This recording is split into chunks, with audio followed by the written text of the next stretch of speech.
Hello friends, welcome to my channel study with Shilpi. Friends, I hope कि आप सब बहुत अच्छे होंगे और आप सबकी पढ़ाई बहुत अच्छी चल रही होगी।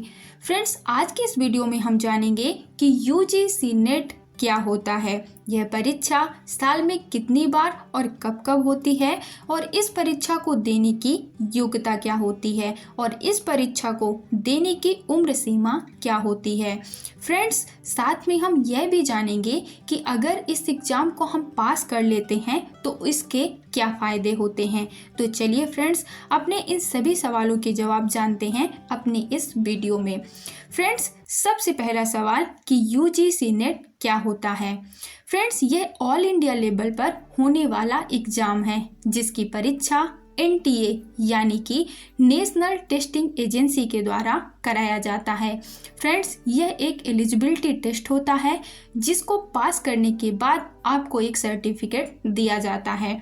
फ्रेंड्स, अब जानते हैं कि यह परीक्षा साल में कितनी बार होती है। तो फ्रेंड्स, इसकी परीक्षा साल में 2 बार कराई जाती है, एक बार जून में और दूसरी बार दिसंबर में। अब फ्रेंड्स, तीसरा सवाल कि इस परीक्षा को देने की योग्यता क्या होती है। तो फ्रेंड्स, अगर आप इस एग्ज़ाम को देना चाहते हैं तो आपका पीजी यानी पोस्ट ग्रेजुएशन किसी भी सब्जेक्ट से कंप्लीट होना चाहिए। तो फ्रेंड्स, अब जानते हैं कि यूजीसी नेट एग्ज़ाम को देने के लिए एज लिमिट क्या होती है। फ्रेंड्स, मैं आपको बता दूं कि नेट की कोई एज लिमिट नहीं होती है, यानी आपकी उम्र कितनी भी है आप इस एग्ज़ाम को दे सकते हैं। अब जानते हैं कि जेआरएफ की एज लिमिट क्या होती है।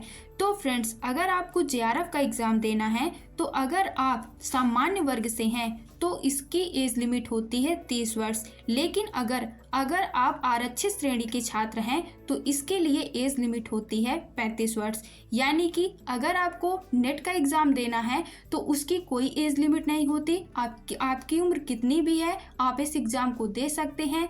लेकिन अगर आपको जेआरएफ का एग्ज़ाम देना है तो अगर आप सामान्य वर्ग से हैं तो आपकी उम्र 30 वर्ष से अधिक नहीं होनी चाहिए और अगर आप आरक्षित श्रेणी के हैं तो आपकी उम्र 35 वर्ष से अधिक नहीं होनी चाहिए। अब फ्रेंड्स, जानते हैं कि अगर हम इस एग्ज़ाम को पास कर लेते हैं तो इसके क्या फ़ायदे होते हैं। तो फ्रेंड्स, यह एग्ज़ाम ऑल इंडिया लेवल पर होता है और इस एग्ज़ाम को पास करने के बाद आपको एक एलिजिबिलिटी सर्टिफिकेट दिया जाता है। फ्रेंड्स, अगर आप प्रोफेसर बनना चाहते हैं तो इसके लिए आपको इस एग्ज़ाम को पास करना बहुत ज़रूरी होता है।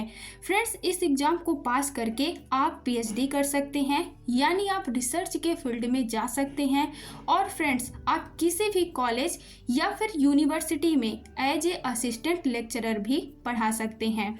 फ्रेंड्स, अगर आपका सपना प्रोफेसर बनना है तो आपको इस एग्ज़ाम को पास करना होगा, क्योंकि फ्रेंड्स, यह एक एलिजिबिलिटी टेस्ट है और आपको इस एग्ज़ाम को पास करने के बाद एक सर्टिफिकेट मिलेगा जो आपको असिस्टेंट प्रोफेसर के एग्ज़ाम में बैठने के योग्य बनाएगा।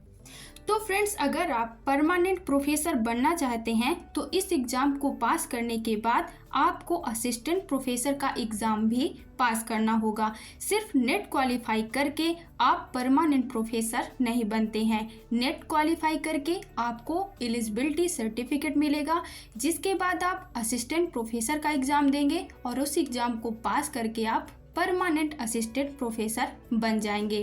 तो फ्रेंड्स, ये थी यूजीसी नेट एग्ज़ाम से जुड़ी हुई सभी महत्वपूर्ण जानकारियाँ। आई होप कि आपको ये वीडियो पसंद आया होगा। मिलते हैं हमारे नेक्स्ट वीडियो में। Thank you for watching this video.